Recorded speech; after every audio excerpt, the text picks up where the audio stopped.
so fun. Of course it's fun. That's why I'm talking about it. Anyway, so, sorry, I'm so nervous.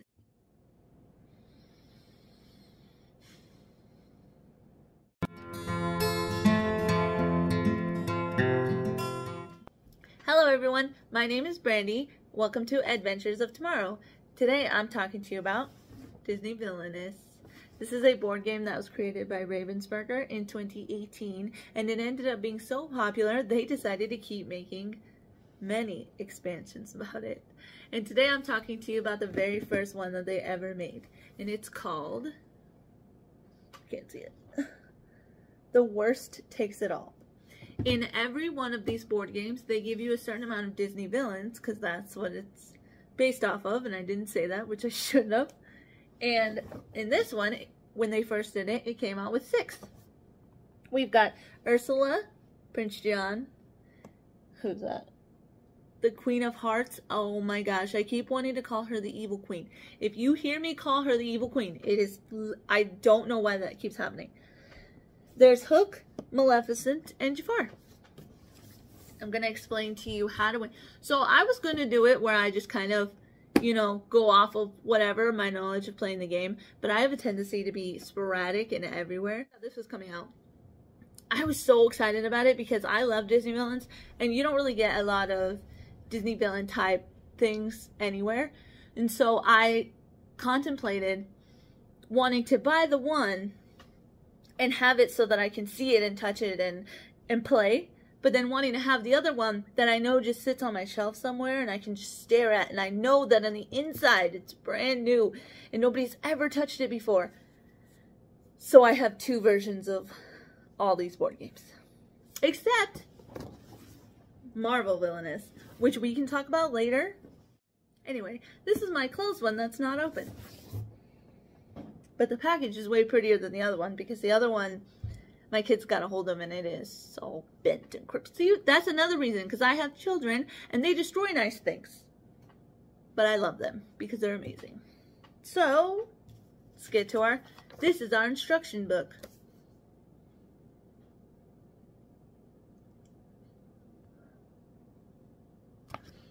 I'll only read a little bit. It says, take on the role of a Disney villain. To win, you must explore your character's unique abilities and discover how to achieve your own story-based objective. Fancy. Okay, each villain comes with a little mover, little deck of cards that is color coordinated, which is fun.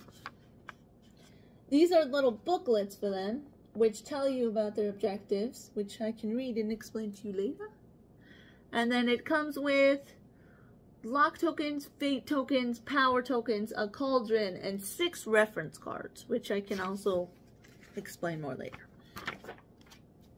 To set up, each player chooses a villain. So you get to choose your villains. You can do whatever you want. If you're playing this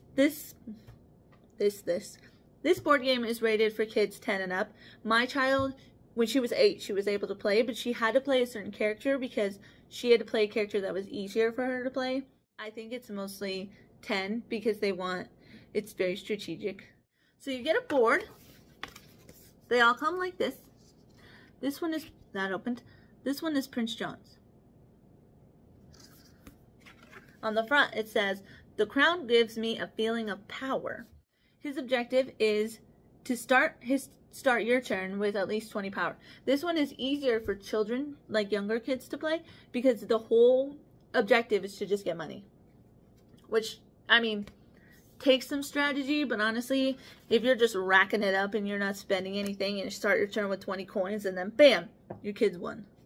As an adult, you should not let them play this one because they're going to win so fast, it's not even funny. So you get your board, then you have your deck of cards, which is up there.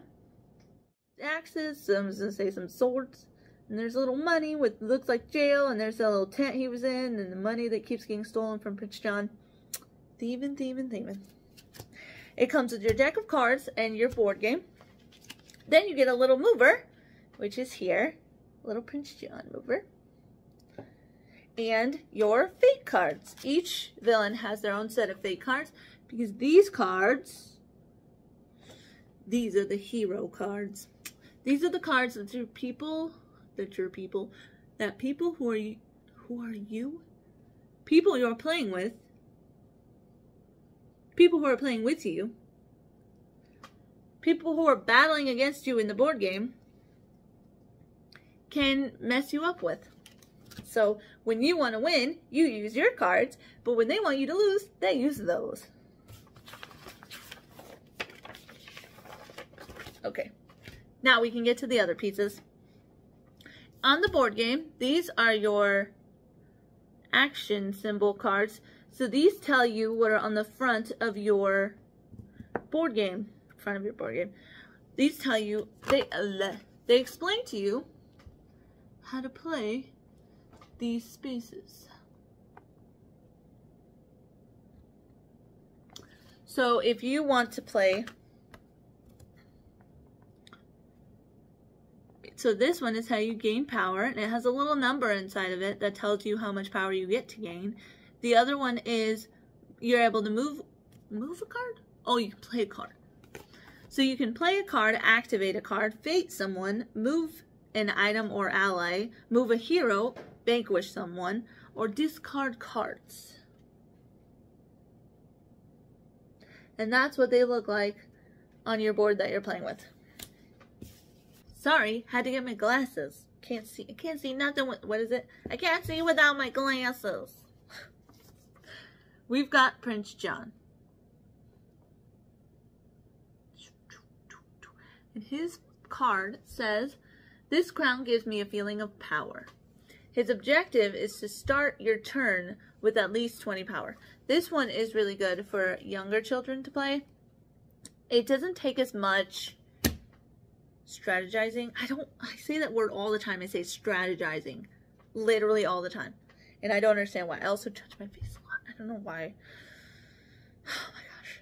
I don't want the light to be messing with my glasses. But if I don't wear them, I can't see. I gotta move this. This is too close to me. Okay, so then you start with Prince John, and his little, they each have little, your spaces are based off of places in the movie, which is super fun. Love that. And his are at Sherwood Forest, Friar Tuck's Church, Nottingham, and the jail. Let's read his objective book. This is his little booklet I told you about. Says, Prince John's objective, start your turn with at least 20 power. Prince John is all about greed, so he needs to accumulate power. However, as tempting as it might be to save all the power you can, you will need to spend some power in order to win. The thing that makes playing him hard, because of course while you're playing you can just keep getting more power and getting more power and then you win, is that when you play the fate cards we talked about, which is how the good guys try to fight you and make you lose, you have to take, that takes a lot of money from you, those people. When they're playing, they'll be like, oh, you have to take 4 of your tokens and put them on somebody else. And then you're like, man, that really sucks because it was my turn next and I had 20 power, but now I have 16. Not good with math. Some of his cards, you have ally cards. So when you play, they're going to play the characters on the top, the heroes, because they want to cover up these spaces that are going to help you win. So then instead, when you land on a space, instead of going, you know, where you get to use all 4 spaces, you'd only be able to use 2, which is why jail is so much fun, because look at that. Nothing on the top. His allies, it's fun because they not only have scenes from the movies in like the card pictures, but they also have, you know, people on your team. Here's Sir Hiss. Oh, Sir Hiss. And when Sir Hiss is played by you, because he's your card, if Prince John is at Sir Hiss's location, you may perform one action that is covered by a hero at that location, which means when other people who are trying to hurt you play said character here, when you're at a location that you played Sir Hiss, bam, you get to play one of these little things. Nutsy, Sheriff of Nottingham, and the Rhino Guards.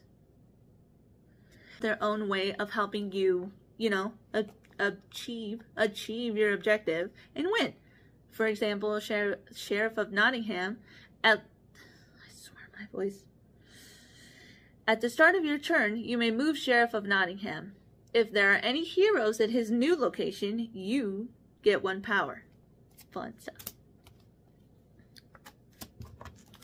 Let's put those somewhere safe. You know, I have a side note real quick. In these board games, I have been waiting for Madame Medusa. I am a huge advocate, not just Disney villains, but I love the kind of Disney villains that don't get any love. And also, the more wicked, the better for some reason. I have a, you know, I love them.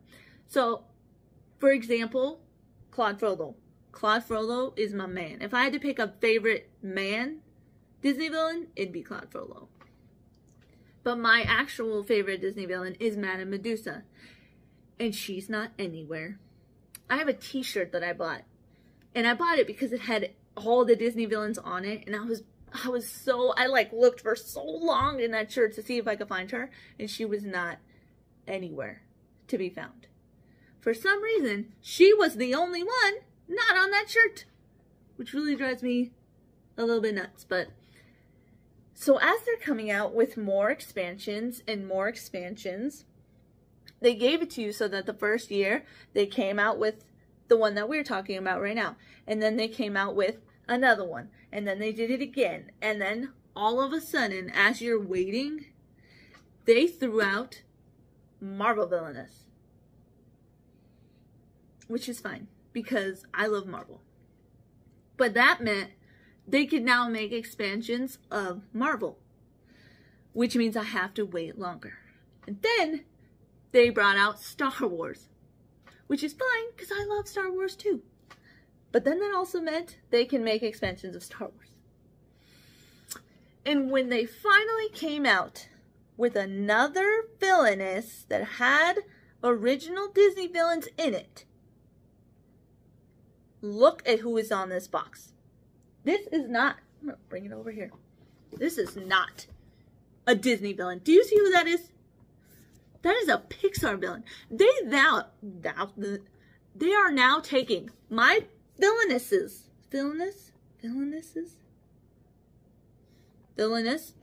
and they are putting Pixar villains in it. And there's 2. There are 2 Pixar villains in this board game.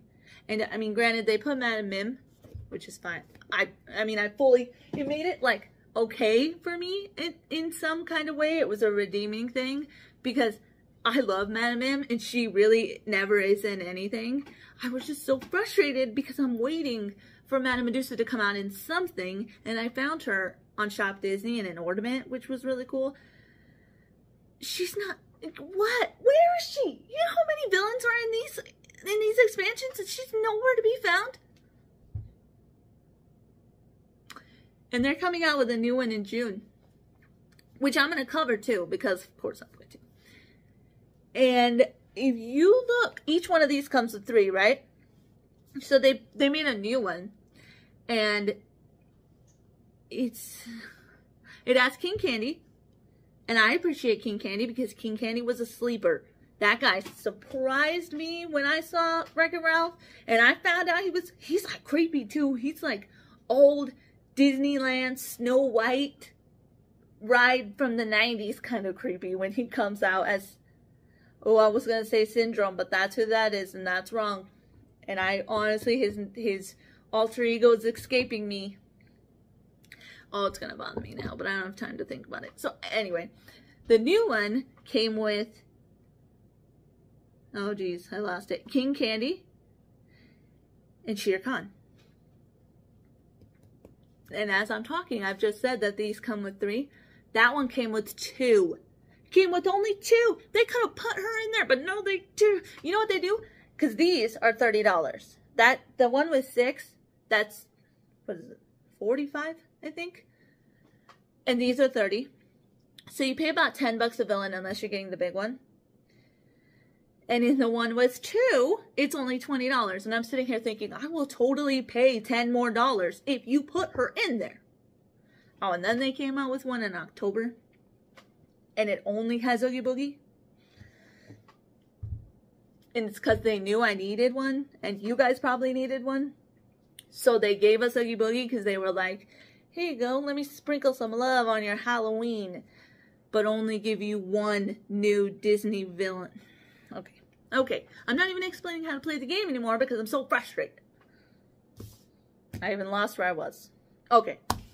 This one, easier for kids to play. Then we have, but if you, I don't know if I said this, but if you're playing with adults, do not let them be Prince John.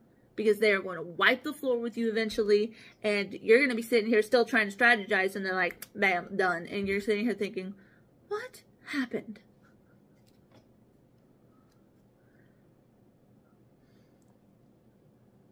Ooh, come on. Oh, there we go.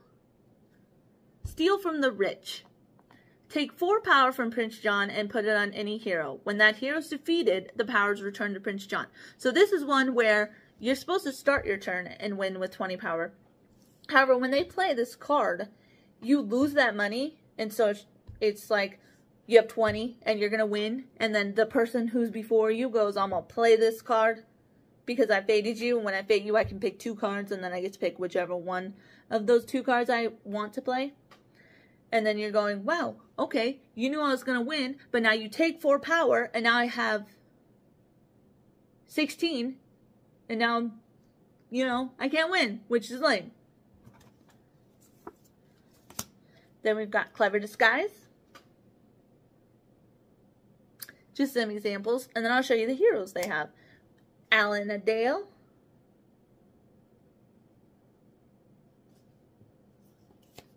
Little John, Madam Marian, I was going to say Madam M, Robin Hood, of course, King Richard,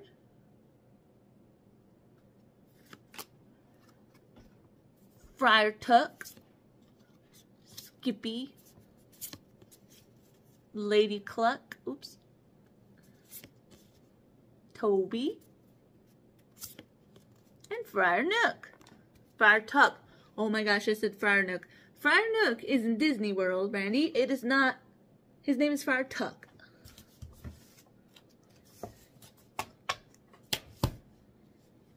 So that's Prince John. Then we have Maleficent. I tried to do it in order of what will be easiest to hardest to play because I know one of these characters is really hard to, like, it takes, if you're one of those people that needs more of a push when you're playing, Jafar is the character for you. Maleficent. Her objective is to start your turn with a curse at each location. Her locations are the Forbidden Mountains, Briar Rose's Cottage, the Forest, and King Stephen's Castle.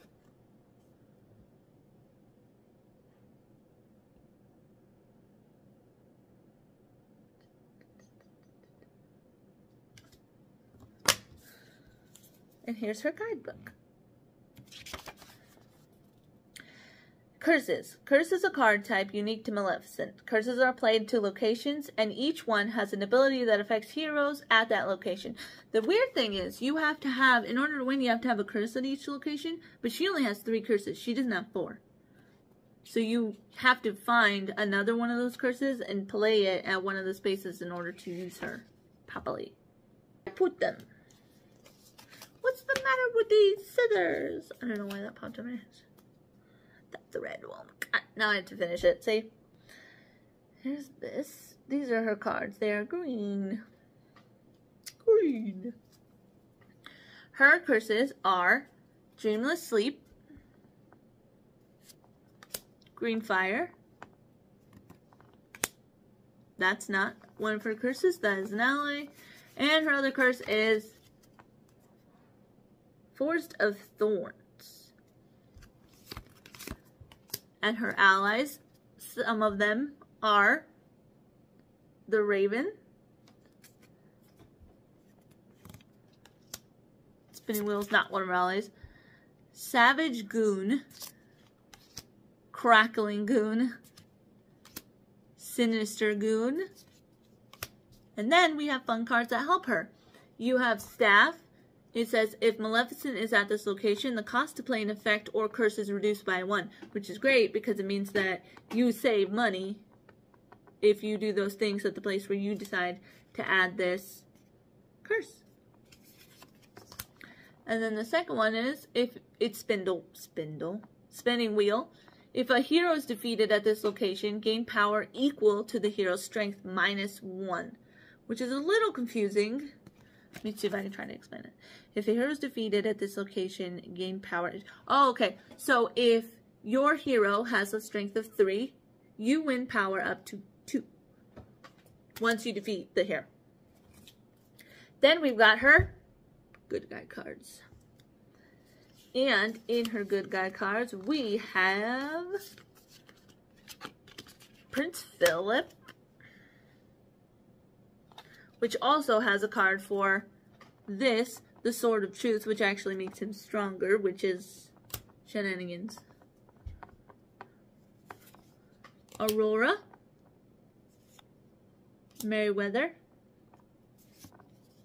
the Guards, King Stephen, King Hubert, Laura, and Fauna. That. Then we have Captain Hook. His objective is to defeat Peter Pan at the Jolly Roger. The thing that is different about Captain Hook is he has a space down here. I'm going to show you. That has a lock space on it right in the corner. You cannot use that space when you first start. So when you first, let's find the lock spot. So when you first start on the other board games, you have all 4 spaces opened up. On Captain Hook's and others, not just in this pack, but in other packs, you have the Jolly Rogers open, Skull Rock, Mermaid Lagoon. However, Hangman's Tree is locked to you. You are not allowed to go on that space until you unlock it. Where's his little booklet? This is his booklet. In here, in order to achieve the objective, you must unlock the Hangman's Tree location by playing the Neverland map. Peter Pan must be played either by you or an opponent to Hangman's Tree. Let's find his cards now.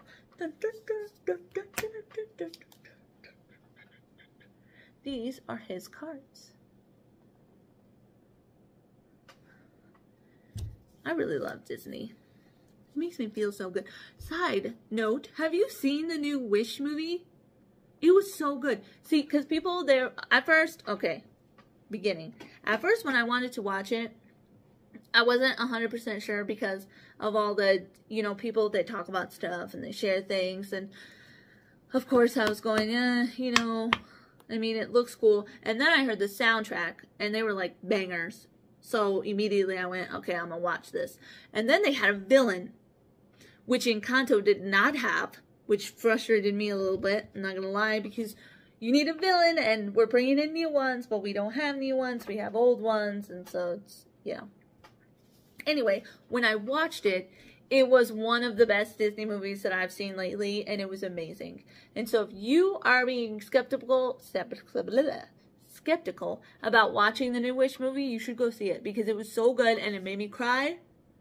Granted, I'm totally one of those people that cry at every single Disney movie ever created. That's a good one. I watched Snow White, I don't know, 30 times, and it's still, I'll make this sound, I go, and all my kids and my husband, they'll all look at me, and then I'm like, stop judging me, and it's a mess. But if you haven't seen it, go see it. It's so much fun. The bad guy's bad. I kept hearing he wasn't like evil enough, but he does some creepy stuff in there, and it is very Snow White-esque. It's very good. You should go see it. But if you hate it, I didn't tell you to go watch it. Back to Captain Hook. Mr. Smee. Oh, another problem with playing this game. When you're trying to be really, you know, a winner, and you're sitting here going, oh, I'm going to win. I'm going to keep my secrets. I'm going to keep my cards close. I'm not going to let you know what's up. The names of some of these cards. I don't think Captain Hook has them. But the Queen of Hearts, I keep wanting to call her the evil queen. The Queen of Hearts, she has off with their heads, right? And so I'll be playing, and the problem with people like me is I really like to quote when I see it, after just then when I said the scissor thing. And it totally ruins it, especially if the other people that you're playing with have been these characters before, because this is the original one, we've played it a lot. So when I say things like that, off with their head, because I'll just do it, my husband and my daughter, they all know what card I have, and then I lose. Don't do that. You have to fight. You have to fight your inner Disney person that goes, oh, I want to quote so bad. You can't do that when you're playing this game. You have to win.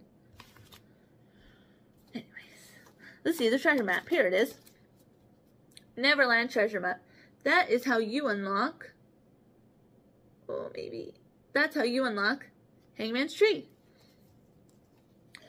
When Neverland map is played, unlock Hangman's Tree. And then the next time you play an item, you may discard Neverland map instead of playing the item. So when you play an item and you use it, you have to discard that item because you can't just keep using and using and using stuff.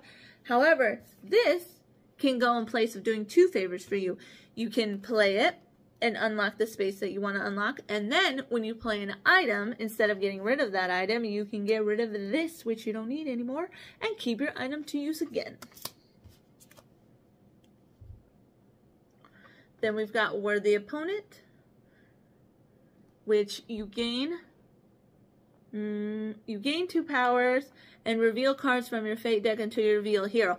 These are useful because when you play this, you have to have Peter Pan.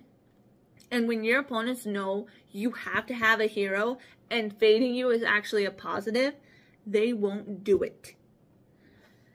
So when you have cards like so, you can fade yourself, which is like, I want to say double entendre, but I don't really know what that word means. So I don't think that's it, but it's like a double-edged sword. There we go. It's a double-edged sword.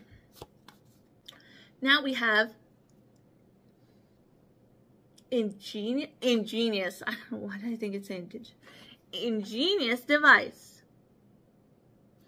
On Captain Hook, when you go to his spaces, there are spaces like, where are they? What? Oh, like so, where you can move heroes around the board. Because in order to win, you have to start Captain Hook here, not Captain Hook. You have to start Peter Pan here, and then you have to slowly move him one at a time. But you can only move him, a hero, if you use this spot in your space. Which means you, one at a time, slowly, and then when other people play heroes, if you got him right here, they can move him backwards, and it's really frustrating. However, when you play cards like this, you get to create those spaces wherever you want. Which means every time you land on one, you can move Peter Pan over. Like this one's the same. You land on it. It's kind of like they create 5 spaces instead of 4. There's another one for a vanquish. I was gonna say abolish. A vanquish. A vanquish. To vanquish. Because you have to, you know, destroy Peter Pan at the Jolly Roger in order to win. His allies are Smee, Mr. Smee. Swashbuckler, Mr. Starkey, the Cutlass, that is a sword that can be added to your allies to make them stronger to defeat Peter Pan. Pirate Brute. Look at those muscles. Looks like my husband. Boarding Party. I was gonna say boarding pirates. Then his good guys are somewhere. Oh, right here. He has TikTok, Tinkerbell, John, Michael, Wendy, Peter Pan, Pepita, Lost Boys. Oh, these are cards that you can then play if you fate them, which is bad for Captain Hook. One of them is Taunt. Attach Taunt to a hero, and Captain Hook has to defeat them first. As you were told. That is rude. As I said, you had to defeat Peter Pan to win, but if somebody puts Taunt on someone else, you have to defeat that other person before you defeat before you defeat Peter Pan. It's frustrating. Pixie Dust. Oh, I didn't show you the Taunt one. Huh? This is fun. Isn't that creepy? Man, sometimes Disney animation is scary. Attach Pixie Dust to a hero, and that hero is stronger, which means if you keep adding Pixie Dust to Peter Pan can be like 15. Which means you need to use like so many allies to defeat him. Evil Queen, Queen of Hearts. Her objective is to have a wicket at each location and successfully take a shot. Not of alcohol. Anyway, I didn't know what a wicket was. Whatever there was. I didn't know what a wicket was. It was very confusing because I'm sitting here thinking I don't understand what a wicket is, and I watch Alice in Wonderland like a pro. I have no idea what you're talking about.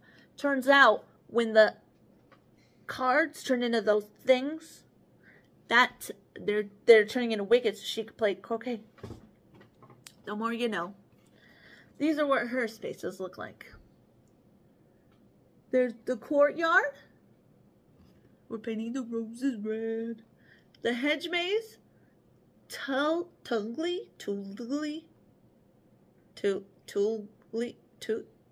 I don't know how to pronounce that word. Wood. White Rabbit's house.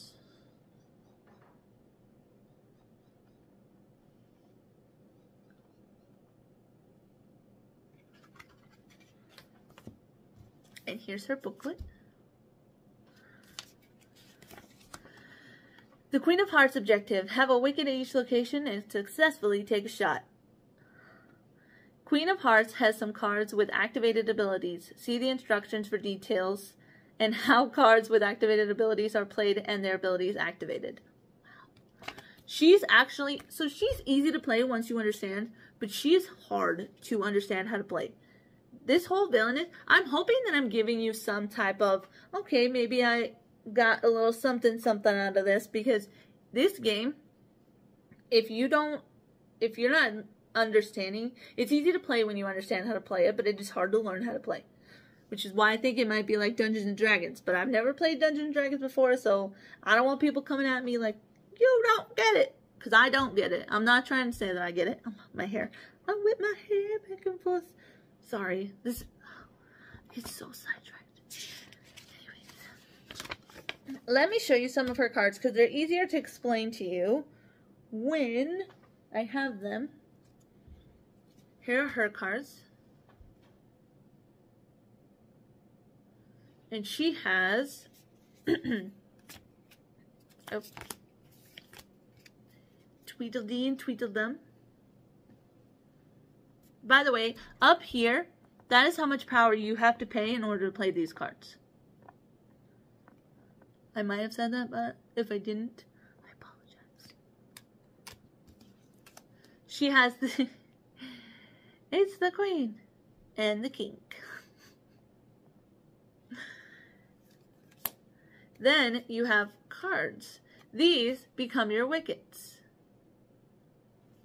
You play them as an ally. And then when you turn them sideways, when you want to activate the card, you turn it sideways and it becomes a wicket. You turn these wickets into each of your 4 spaces, and then you play Take the Shot. If there's a wicket at each location, reveal the top 5 cards of your deck. If the total cost is less than the total strength of your wickets, you make the shot and win the game. If not, you discard all the cards you pulled. So, if where are her cards? If I want to take the shot, my wicket total is, see, they have different ones. So these are 1s in the corner, but I think some of them are 2s or 3s. And so you would play these, and when you turn them into wickets, that's 2. I would grab 5 cards. 4, 5. Then, my total number of cards are 0, 4, 4. Wow, I got lucky. I got an 8. What are the chances of that happening? So I'd win because these cards are higher than my wickets were. How come that doesn't happen when I'm actually playing the game? When I play the game, the ones with no numbers on them whatsoever or 0, those are the, you know, one time each one of my wickets were 4, which means out of all 5 of my cards, I had to get 4 power. Nothing. None of my cards had a power on them. My husband's laughing. My daughter's over here fating people. She likes to fate. That's what she does. No, but now I lost. It was very frustrating. All right, now, almost dropped those. Here are her fate cards. And in here we've got Alice, White Rabbit, Dodo, March Hare, Mad Hatter, the Dormouse, Cheshire Cat. Side note, are you one of those people that think that the Mad Hatter and March Hare and the Cheshire Cat are heroes?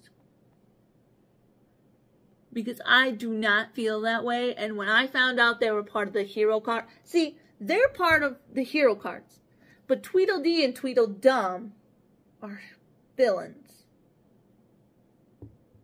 And I think this guy especially, see, because Mad Hatter and March Hare, we can accept that they're just misunderstood, but this one,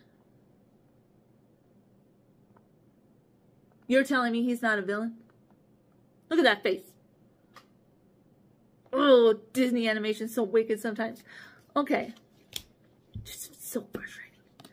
This is a card that helps. Okay, so on another note, with the Queen of Hearts, she has, like Alice, she has cards that can make you bigger or make you smaller. So if you have this card, which you want to have in the Fate because this makes you bigger, and when you're bigger, this happens to you, and you lose 3 spaces, which is lame. But you, in your villain deck, you have make smaller, which if you're bigger only makes you like this, which just puts you back to square one. But if you're smaller, see what happened there? Now you have 3 spaces and not 2. There's Ursula. Look at her with her attitude. Start your turn with the trident and the crown in Ursula's lair. So not only does it have to be in her lair, but it has to be down at the bottom of the board. Because if it's here with trident or hero or whatever, that doesn't count. She doesn't have it, they have it. But if it's down here, she has it and you win. Different about Ursula's is she has to have a lock token, except her lock token never comes off the board. So it can be from here or it can be moved here. Those are the only 2 spaces they're allowed to be on, but never at the same time will her lair or the palace be unlocked together. So it always stays on the board. And in her lair, in her board, she has Ursula's lair, Eric's ship, the shore, and the palace.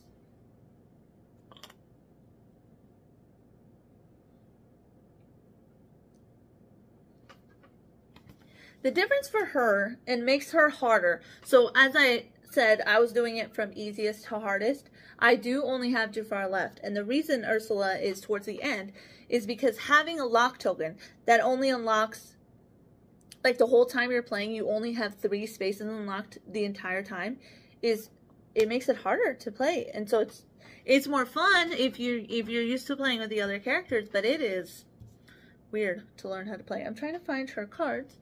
Here we go. And when she wants to vanquish, she never gets to. You cannot vanquish in Ursula's area. So I don't even think she has, yeah, she doesn't even have a vanquish spot on her board. Here instead, you play these. These are binding contracts, which is what she did to Ariel. And so you bind the heroes into contracts, which makes it so said hero, their thing that's on the bottom, they can't use it anymore because they're in a binding contract now. So they become, let's find a hero. They become locked up. Just like that. And Scuttles, when Scuttles played Search Ursula's Fate discard pile for an item and attach it to him, whoever, well, I guess they still attach it because he still exists. But his item, that whatever they put there, what's an example? This one, the Snarflat. Attach Snarflat to a hero. The cost to play a binding contract on that hero is increased by 3. Which kind of means if they already put that on him, because he can have a item, he's now 5. So that's the other thing, is when you want to play a binding contract, you see how it says up there 2? You would have to pay 2 plus 5 in order to put this on him and get him out of the way. That's 7. That's crazy. And where did my contracts go? I'm so lost. When I was showing you, you can only play binding contracts in certain locations. Here, you can only play this at the shore. This one is at her lair, Eric's ship, and the palace. Which means you cannot just play whatever binding contract you want. If there's a hero on the shore and you do not have a binding contract for the shore, why did I say it like that? For the shore, then you can't use that. That don't count. That don't make no sense. Here are some of her cards. Change form. Look at that wicked lady. And he's all woohoo. Move the lock token to either Ursula's lair or the palace. You can, this is how you move the token back and forth. You have to play this card and pay your 1 power in order to move them around. Be careful when you're playing and you have children who don't really understand how to play this game, because they will only fate you and steal your money. So the whole time you're fighting with like the adults, it'd be my husband, and we're battling, good family trash talking fun, and then there's my daughter just fading and fading and fading, and you're sitting here going, how did I lose? Big cards. Children. Mess.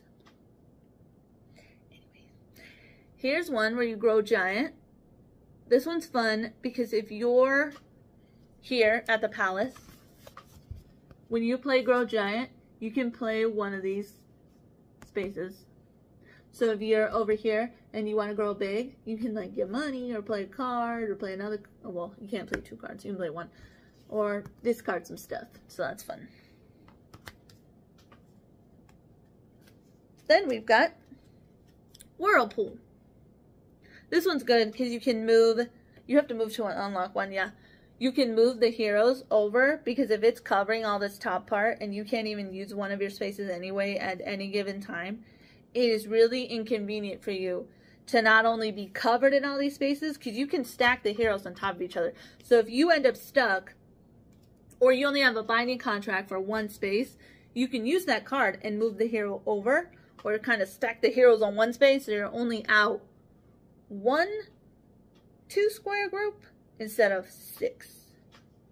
I'm doing a lot of math today. I'm proud of myself. Who knew Villainous took so much education? Oh, I forgot to show you her.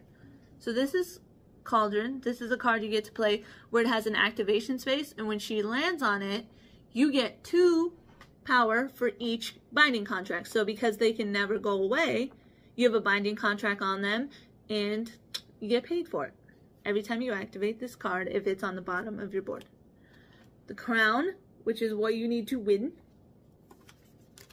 The Triton, which is what you also need to win. Now, when this card is played, you have to play King Triton, so you have to beat him before you can have it. You can't just have it. And then we got Jetsam and Flotsam. That was weird. I should have done it the other way. Flotsam, Jetsam. Thank you guys so much for being here. Like, I still have one more character to show you, but I know this has been a long video, and it's more educational than anything else. But I really hope that you're enjoying it, and I appreciate you being here watching with me, because it took a lot of courage. I have very social, you know, I'm one of those people that's not good with social interactions and stuff, and so it means a lot. It took a lot for me to do this, and it means a lot that you guys are here doing it with me and listening and stuff. I really appreciate it. I'm gonna cry. Stop. Don't. Keep it in. Don't let them see you cry. Anyway, thank you so much for being here with me. Here's the last one. This is Jafar. His objective, he is hard. He's so hard to play. I feel really bad because my kids, they'll want to be like, I want to be Jafar because he's awesome. And then I'm like, don't, because you're just going to hurt yourself. Anybody else one of those parents? I'm totally one of those parents that'll go, oh, you want to ride a scooter? We need a helmet. We need knee pads. You need to wear an ankle brace, a knee brace. You also got to wear, like, we're going to buy you the football stuff and get you ready to go. And then maybe in a week from now, you can go ride your scooter or run. You can go for a run after. Look at me. I'm just like, so sorry. That was, no. You can go for a run. But after we have all this stuff, and then let's wear some sunscreen. And my husband's like, no, just let them go outside. Let them get hurt. Or they'll come in with a tiny cut, and I'm going, no. And they're saying, I need a Band-Aid. And my husband's like, is it bleeding? Is it bleeding bad enough for a Band-Aid, though? That's why we work so well together. Because I have anxiety, and I will totally bubble wrap my children. And we all saw, if you've seen that movie, I think it's in the 90s or the early 2000s, you seen the Bubble Boy? We can't be having that for my kids. Nope. No matter how much I want to protect them, I can't be doing that to my children. Here is Jafar's little board game. His spaces are the Sultan's Palace, the Streets of Agrabah, Oasis, and the Cave of Wonders. He also, if you notice, has a lock space right in the back. So not only is he really hard to play, you also don't get to play all his places. You also don't get to be a part of his stuff right away. In order to win, where's his little? This is his little. I don't know if I showed you Ursula's. Wicked. His objective is to start your turn with the magic lamp at Sultan's Palace and Genie under your control. There's a lot of rules here. It's a lot of things. To achieve Jafar's objective, you must unlock the Cave of Wonders with the Scarab Pendant. Then the magic lamp must be moved to the Cave of Wonders, which also brings Genie to the same location. You must hypnotize Genie, which puts Genie under Jafar's control, and move the magic lamp to Sultan's Palace. Do you hear how hard, how many steps this takes? There's a lot of steps. There's a lot of walking here. I'll show you. This is the Scarab Pendant. This is the first thing you have to have. And my suggestion is don't play the Scarab Pendant unless you're ready to control the Genie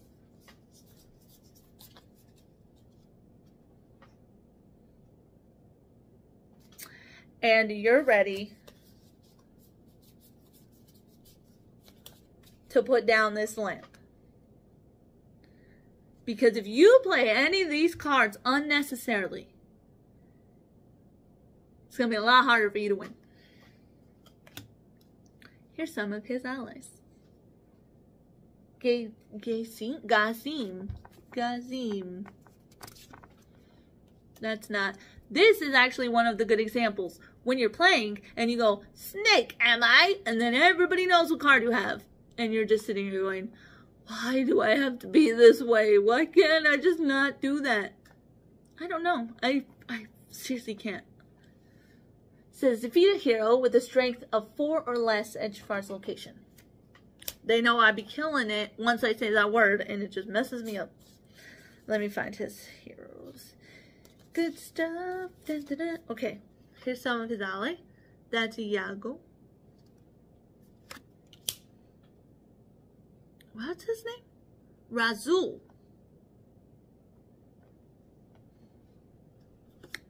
And a palace guard. And they have multiples of these cards in there, so you don't just have, for example, if you have the guards from Maleficent, you don't just have one of the guards, you have multiples. And here is a sword that you can add to one of your people. Oh, for free. It makes them stronger. Snake staff, that is his trusty old best friend, minus Iago. Search your discard pile for hypnotize and put in your hand. That's good because you have to hypnotize a couple people. The Sultan, Aladdin, other people. And so you only have so many of those cards. So this is good because then you go to an activation spot. Find, or not find this, but you can, this is search. Oh yeah, you find your hypnotize and then use it. And then this one doesn't cost you anything and it's necessary sacrifice. Discard an ally or item and you get 3 power. All you have to do is get rid of one of your people. That's it. And these are their little movers. Let me show you their movers. I showed you his. Then here's Captain Hook's. Ursula. The Queen. Whoops, almost dropped it. The Queen of Hearts. Jafar. And Maleficent. I really hope you learned something here with me today. I was trying to do it so it wasn't all like blah, blah, blah, you know, but I wanted to also teach you kind of how to play. And I know the instructions, they have all the super detailed parts, but it was really hard for me to try to read. It's not just this. I have trouble when I read instructions. I have a lot of trouble retaining what I'm reading, so I have to watch videos to kind of get a better explanation of what's going on. So I really hope that I was able to help you. Listen, I realized I didn't show you Ursula's good guys. Hold on. Or Jafar's. How did I do that? I totally skipped over their fate stuff. Anyways, real quick walkthrough.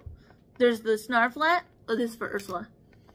Scuttle, Flounder, Max, King Triton, Eric, Sebastian, Grimsby, Ariel, and there's just added stuff. Then, for Jafar, Raja, Princess Jasmine, Aladdin. Why does he look like that? What? I literally just realized, why does everyone look amazing and he looks like that? How long have I had this game and I never saw... Anyway. Sultan. Also, no one else looks creepy like that, so I don't know why they do Aladdin dirty that way. Abu. Carpet. Oh my gosh, why did I want to say cereal? Genie. And there's just add-ons. Thank you so much for being here with me. I really hope that you had fun, and I appreciate all the time and energy you took to watch this. I hope you want to watch the more because I have the more. Anyway, thank you so much, and I'll see you later. Bye.